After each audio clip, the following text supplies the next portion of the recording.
친구 여러분, 지난 몇 달 동안 러시아에 거주하는 러시아 시민들이 푸틴에게 호소하는 움직임이 기하급수적으로 증가했습니다.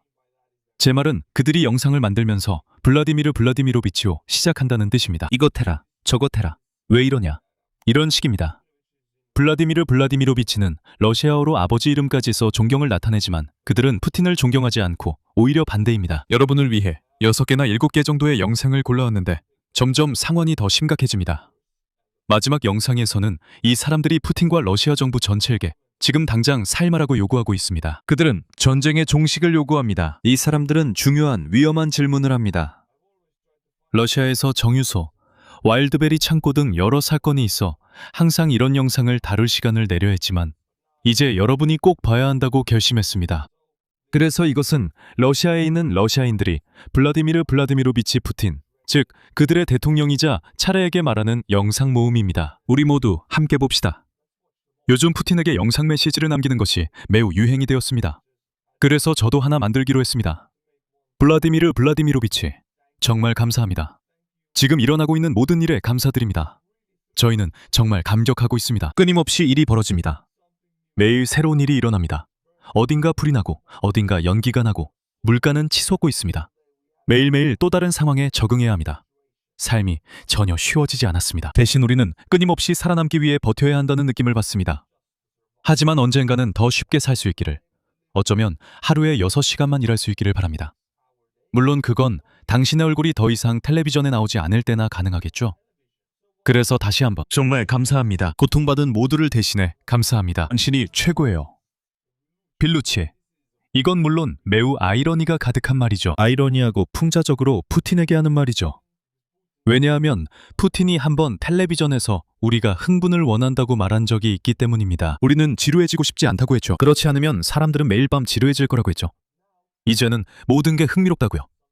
그는 그런 식으로 말했고 지금 온 나라가 불타고 있습니다. 서부 러시아의 거의 모든 큰 도시에서 연기 기둥을 볼 수 있습니다. 그리고 나서 당신은 이런 푸틴의 말을 떠올리게 됩니다. 우리는 삶이 흥미롭기를 원한다고요. 러시아 사람들이 푸틴과 이런 식으로 삶을 흥미롭게 만들자는 암묵적인 합의를 한 건 분명히 아닐 거라고 생각합니다. 젤란드 합의는 그들의 삶을 더 좋게 만들고 그들이 정치에서 멀어지게 한다고 말합니다. 푸틴은 그 협정을 어겼습니다. 이제 여러분께 여성 한 분을 소개해드리겠습니다. 어머니일 수도 있는데 휘발유가 필요합니다. 벌써부터 흥미롭겠네요. 제 메시지가 푸틴에게 꼭 닿길 바랍니다. 저는 불평합니다. 블라디미르 블라디미로비치 푸틴, 우리 러시아, 우리 위대한 나라에서 도대체 무슨 일이 일어나고 있습니까? 우리에겐 정말 많은 것들이 있는데, 그런데 저는 주유소에 3일째 갇혀 있습니다. 말이 좀 거칠어서 죄스러서 죄송하지만 어쩔 수가 없습니다. 저는 연료를 구할 수가 없습니다. 주유소에 가면 연료 카드 한도가 다 됐다고 합니다. 저는 완전히 신경이 곤두서 있습니다. 어제도 와서 줄을 섰고 오늘 아침에도 또 줄을 섰습니다. 저는 사람들이 이걸 가지고 불평하는 걸 이해하지 못하겠습니다. 그들은 항상 소련이 돌아오길 원하잖아요. 러시아에서는 소련 시절을 그리워하고 옛 좋은 시절을 떠올리는 걸 숨기지도 않습니다. 하지만 소련은 대부분 줄 서는 나라였습니다. 만약 당신이 평범한 시민으로서 어떤 줄에 서 있었다면 그게 연료줄이든 빵줄이든 설탕 쿠폰줄이든 쿠폰을 받으면 설탕만 살 수 있었습니다. 당신은 그 줄에 서 있는 겁니다. 무엇이든요. 고기는 항상 부족했어요. 그래서 고기가 들어오면 모두가 정육점이나 가게에 줄을 섰죠. 이게 바로 그들의 할아버지들이 했던 일입니다. 그리고 지금 이 세대가 자랑스러워하는 것이 바로 이런 모습입니다. 우리 위대한 소련 다시 돌아왔어요. 즐기세요. 당신들이 원했잖아요. 원하는 걸 얻었어요. 당신들이 요구한 걸 얻은 거예요. 그러니 이게 축복이어야 하잖아요. 그렇죠? 하지만 이 여성은 그렇게 생각하지 않는 것 같아요. 그들은 연료 카드만 든다고 말해요. 지금까지 운전하고 1시간이나 줄을 섰어요. 그리고 마침내 차를 댔죠. 한도가 또 초과됐어요. 유류 카드만 된대요. 이게 대체 뭐야? 이건 사람을 완전히 조롱하는 거잖아. 헛소리야. 나 진짜 너무... 이 여자 말이야. 또다시 왜 위대한 소련을 자랑스러워하면서 소련 사람들 상당수가 모든 것이 부족해서 줄을 서야 했던 건 그냥 무시하는 거지. 그리고 이제 그 시절이 다시 돌아왔는데 또 화를 내고 있어. 그래서 정말로 그 시절을 다시 오네? 모르겠어요. 러시아 사람들은 모순으로 가득 차 있어요. 그래서 그들은 알다시피 그들은 이해하려면 설명이 좀 필요해요. 그들의 심리는 독특하죠. 저는 다음에 나오는 이 남자가 정말 마음에 들어요. 그는 분명히 주유소 줄에 서 있다가 블라디미르 블라디미로비치 푸틴에게 말하고 있어요. 하지만 저는 그의 스타일이 마음에 들어요. 안녕하세요, 블라디미르 블라디미로비치. 있잖아요. 블라디미르 블라디미로비치. 제가 비밀 하나 알려드릴게요. 이 근처에 실제로 휘발유가 있는 주유소가 있어요. 믿어지시나요? 문제는 줄이 있다는 점이에요. 몇 시간은 기다려야 해요. 제가 위치를 보낼 수 있는데 비밀로 해주세요. 그렇지 않으면 줄이 몇 킬로미터 더 늘어날 거예요. 블라디미르 블라디미로비치, 어떻게 미사일과 드론이 러시아 영토를 자유롭게 날아다니면서 정유소와 연료 저장 시설을 파괴할 수 있는 겁니까? 무슨 일이 있었던 거죠? 25년이 지나도록 아무도 제대로 된 방공망을 구축하지 않았어요. 이건 정말 당연한 질문입니다. 여러분은 아마 이 사람은 푸틴에게 이런 우스꽝스러운 질문을 하면서 풍자 영상을 만드는구나 라고 생각할 수도 있겠지만 이건 정말 당연한 질문입니다. 여러분은 자국 지도자나 정부, 지도부에 이런 질문을 해야 합니다. 민주주의 국가도 마찬가지입니다. 예를 들어 에스토니아에서는 전면 침공 이후 이런 일이 선거에 큰 영향을 미쳤습니다. 사람들은 경제나 학교 같은 평소에 후보를 선택하게 만드는 이유보다는 전쟁에 대한 두려움 때문에 주로 투표를 했습니다. 이것은 여러분에게 영향을 미칩니다. 여러분이 우리는 우리 방위를 위해 무엇을 하고 있습니까? 라고 질문하듯이 에스토니아 국민들도 에스토니아 정치인들에게 이 질문을 했습니다. 그리고 에스토니아 방위에 대해 가장 명확한 입장을 보인 개혁당이 지난 총선에서 승리했습니다. 그래서 이런 질문들을 우리는 우리 정부에 합니다. 그럼 방공은 어떻습니까? 지금 에스토니아에서 가장 큰 이슈 중 하나입니다. 중거리 방공 시스템이 이미 주문되었습니다. 앞으로도 오랫동안 이 시스템이 있을 것입니다. 하지만 주문하고 도입하는 데는 여전히 시간이 걸릴 것입니다. 소련 시절 이후 우리는 그런 시스템이 없었습니다. 그래서 이것이 중요한 질문이고 그는 지금 이 질문을 합니다. 하지만 러시아는 에스토니아처럼 민주주의 국가가 아니어서 이런 질문들은 허공에 흩어집니다. 아무도 그 질문을 듣지 않습니다. S-300, S-400 미사일들은 모두 어디에 있을까요? S-500은요? 터키에 팔아버렸죠. 그리고 다른 나라에도 다 팔았죠. 그렇지 않습니까? 맞아요. 돈을 쓸 더 중요한 일이 있었으니까요. 당신 자신, 궁전, 요트 같은 것들이요. 볼로디아가 또 다른 새 요트를 어떻게 사겠어요? 나도 하나 필요해요. 돈은 다 어디로 갔어요, 보바? 당신은 모든 걸 훔쳤지만 나라를 지키는 건 잊었어요. 이런 말이나 이런 영상을 만들면 러시아에서는 감옥에 갈 수도 있어요. 아니면 전선으로 보내질 수도 있죠. 여기서 중요한 점은 사람들이 이런 고통과 주요 대기줄, 미사일과 폭발, 연기 기둥을 겪은 후에도 서방이나 우크라이나를 무턱대고 비난하지 않는다는 거예요. 저는 자기 정부를 비판하는 영상들을 정말 많이 봅니다. 그게 좀 이상하죠? 다시 말하지만 러시아의 선전은 서방과 우크라이나 그리고 우크라이나를 이끄는 마약 중독자 나치들에게 책임을 전가하도록 설계되어 있습니다. 그들은 젤렌스키를 그렇게 묘사하죠. 하지만 사람들은 러시아 정부를 비난합니다. 뭔가 잘못된 겁니다. 러시아의 선전이 많은 사람들에게 먹히지 않고 있습니다. 그래서 그건 그들의 실패죠. 이건 주목할 만한 아주 흥미로운 점입니다. 예전만큼 효과적이지 않으니까요. 왜일까요? 그건 정말 좋은 질문입니다. 뭐가 달라졌을까요? 그럼 이제 우리는 뭘 해야 할까요? 밤에는 주유소에서 기다리고 낮에는 일하죠. 그런데 카바에프는 어디 갔어요, 보바? 요트 타고 나갔죠. 군함 두 척이 호위하고요. 이게 전시 상황이라는데 말이죠. 완전히 정신이 나간 건가요? 이제 그는 푸틴이 러시아 해군 군함 두 척을 자신의 개인 슈퍼요트를 호위하는 데 썼다고 비난하고 있습니다. 왜냐하면 그게 정말 비싸고 거의 10억 달러짜리라서 그렇죠. 그래서 그는 러시아 해군을 그런 데 써서는 안 되는데도 쓴 거죠. 푸틴과 러시아를 잘 알면 러시아 군대는 푸틴의 개인적 변덕에 따라 움직입니다. 그는 원하는 대로 합니다. 하지만 이 러시아인은 그렇게 이해하지 못했고 이제 푸틴이 자신의 개인 자산을 지키기 위해 해군을 사용했다고 비난하고 있습니다. 사실 그건 항상 그래왔던 일이죠. 제가 말씀드리지만 이 영상들은 러시아인들이 어떻게 천천히 한 걸음씩 자신들의 나라를 이해하기 시작하는 모습을 보여줍니다. 러시아는 지켜줘야 할 나라입니다. 그게 바로 당신들의 역할입니다. 하지만 당신들은 전혀 신경 쓰지 않죠. 푸틴이 이 조용하고 암묵적인 합의, 즉 사람들이 정치에 관여하지 않고 차르가 차르로 남아있는 동안 자신의 삶이 나아지길 기다린다는 합의를 어겼다는 걸 다시 한번 보여줍니다. 참고로 이런 상황은 2014년까지 계속됐습니다. 2014년에 러시아가 우크라이나를 침공하고 제재가 시작됐죠. 루블 차트나 모스크바 주가 지수 등 모든 걸 보면 2014년이 정체되기 시작하고 하락세로 접어든 시점입니다. 10년이 걸렸죠. 그리고 나서 전면 침공이 시작되고 바로 그때 푸틴이 기존의 암묵적 계약을 완전히 어긴 셈이 됐습니다. 삶은 더는 나아지지 않았습니다. 아니면 당신은 그조차 못하는 걸지도 모릅니다. 카바에바가 떠나는 건가요? 아니면 그냥 돌아가서 또 다른 핸드백을 고른 건가요? 보바. 나머지는 알잖아. 멋진 스타일이야. 난 이 남자의 스타일이 마음에 들어. 또 그들은 항상 아이러니나 농담 혹은 이런 반쯤 유머 같은 걸 써. 왜냐하면 그렇지 않으면 감옥에 갈까봐 두려워하거든. 이것만으로도 감옥에 갈 수 있어. 우리는 몰라. 안타깝게도 이 사람들에게 무슨 일이 일어났는지 알 수 없어. 다음 영상에는 브레즈네프와 고르바초프를 두고 늘 하던 식의 멋진 농담이 나와. 이제는 푸틴에 대한 농담도 있어. 블라디미르 푸틴 믿을 수 있겠어? 난 항상 그들이 거의 처음에 바로 블라디미르 블라디미로비치라고 부르거나 이 메시지가 누구에게 가는지 바로 언급하는 게 정말 좋아. 타르에게. 그래서 내가 이 영상들을 골랐어. 이런 농담이 있어. 푸틴을 사막의 책임자로 만들면 모래도 남지 않을 거야. 이것 좀 봐. 전 세계에서 주유소에 불과하다고 불리는 나라가 연료가 다 떨어졌어. 휘발유만이 아니야. 이제는 디젤도 부족해지고 있어. 사람들이 2026년 작물을 어떻게 수확해야 할지 아무도 몰라. 그런데 8월 이 코앞이고 9월도 곧 다가오는데 이 시기가 러시아 남부의 수확철이야. 디젤도 없고 이번 수확도 없으면 러시아 농업 부문에는 재앙이야. 그리고 농업 부문은 거의 모든 나라에서 은행에 대출이 많아. 보통 그렇게 운영돼. 토지담보대출과 대출금을 갚아야 해서 농작물과 농산물을 판다. 그게 모든 나라에서 돌아가는 방식이야. 그리고 아무 문제가 없을 때는 모든 게 아주 잘 돌아가지. 어떤 나라의 농구들은 실제로 돈을 벌기도 해. 러시아에서는 디젤이 너무 비싸. 농작물을 수확하지도 못하고 흉작이 나거나 팔거나 수출하지도 못해. 그래서 돈을 벌지 못하고 은행에 돈도 갚지 못해. 그리고 이런 속담도 있잖아. 은행에 100만을 빚지면 그건 네 문제야. 은행에 10억을 빚지면 그건 은행의 문제지. 그리고 남부 러시아 농업단지를 생각해봐. 그리고 그건 은행에 수십억, 수백억을 빚진 거야. 성공적인 수확이 없으면 갚을 수 없어. 러시아 은행에 많은 돈을 빚진 와일드베리스처럼 말이야. 이 모든 게 어떻게 연결되는지 알지? 디젤 부족, 와일드베리스 사업의 붕괴는 러시아의 대형 은행들, 심지어 파산할 수도 있는 주요 은행들에 영향을 줄 거야.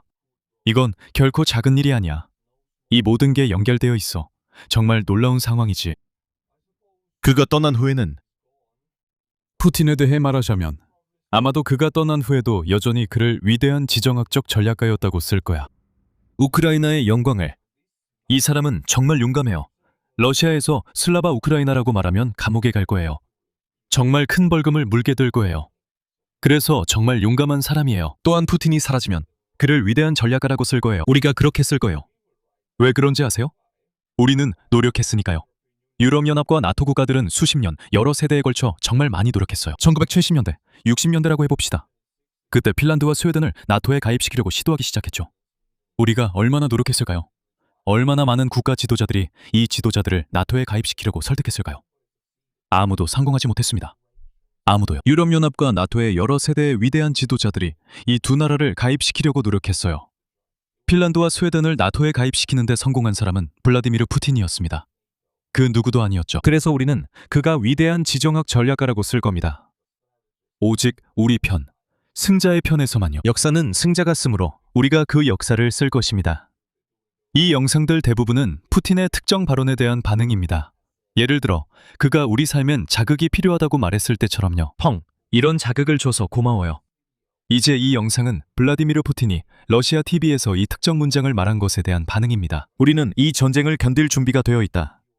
러시아 국민들은 이 전쟁을 견딜 준비가 되어 있다. 러시아 국민들은 실제로 고통받으며 주유소에서 줄을 서고 쿠폰을 들고 나라가 불타는 것을 지켜보고 있습니다. 이는 우리는 이 전쟁을 견딜 준비가 되어 있는가에 대한 반응입니다.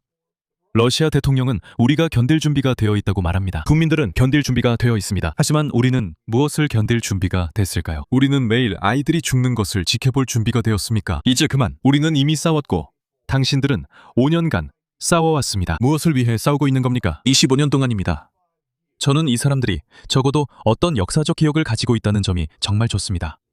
그들은 어제나 내일만 바라보지 않습니다. 25년 동안 푸틴은 사실상 권력을 잡고 있었습니다. 그리고 그들은 이 영상들에서 푸틴에게 책임을 묻고 있습니다.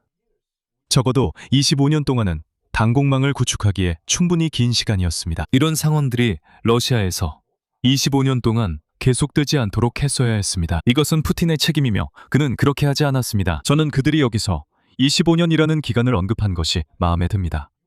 당신들은 전쟁이 시작되지 않도록 그런 관계를 구축하지 않았습니다. 아니면 왜 전쟁을 시작했습니까? TV에서 십자가에 못 박힌 소년들 언급하신 거요. 또 다른 러시아 선전입니다.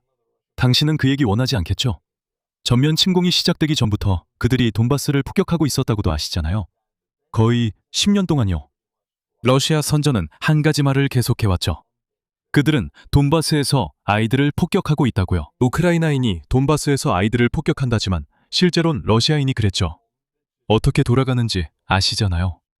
그러니까 그렇죠. 그리고 이제 당신들은 영토를 요구하네요. 모든 게 말도 안 되고 당신들의 목표는 거품이었어요. 그 거품은 터졌고 아무것도 남지 않았어요. 우리는 더는 참지 않을 거예요. 내 대신 러시아에서는 대다수 사람들 대신 말하지 마세요.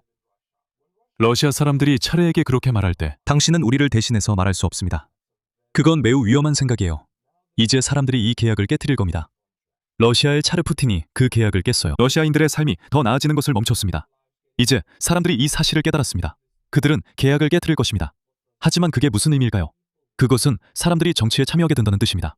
그리고 사람들이 정치에 참여하면 그들은 차르가 원하는 대로가 아니라 자신들이 원하는 대로 나라를 이끌 것입니다. 즉, 그들은 책임을 지게 될 것입니다. 푸틴과 정부는 거의 린치를 당하게 될 겁니다. 우리는 참을 수 없습니다. 관련 없는 아이들이 죽고 있습니다. 관련 없는 아이들이 계속 죽고 있습니다. 누군가 정신이 온전치 않아서입니다. 머리 대신 양동이를 쓴 사람이죠. 전쟁을 끝내고 나서 누가 옳은지 이야기합시다. 누가 잘못했는지는 그때 얘기합시다. 지금은 외교를 쓰자는 촉구입니다. 러시아인들은 손부터 나가고 험한 말을 내뱉으며 공격적으로 구는 편입니다. 러시아인들이 외교로 가자고 말한다면 그들이 약한 위치에 있음을 알 수 있습니다. 러시아인들과 대화는 항상 당신이 더 강할 때 가능합니다. 언제나 그래왔습니다. 이것이 러시아인과 대화하는 방법에 대한 노트입니다. 먼저 그들을 때려 높이면 그들은 당신을 존중하게 되고 그 후에 상호 이익이 드는 합의를 할 수 있습니다. 만약 러시아인들이 외교를 하자고 말한다면 그들이 약하다는 것을 알 수 있습니다. 이제 그들을 조금 더 아니면 훨씬 더 오래 두들겨 패세요. 그러면 대화의 기회가 생길 것입니다. 그들의 코피가 터질 때까지는 대화가 없습니다. 그게 바로 그들의 방식입니다. 그들은 타타르 침입 이후로 몽골 전사 사회를 유지해왔습니다. 그러니 그들의 언어를 존중해야 합니다.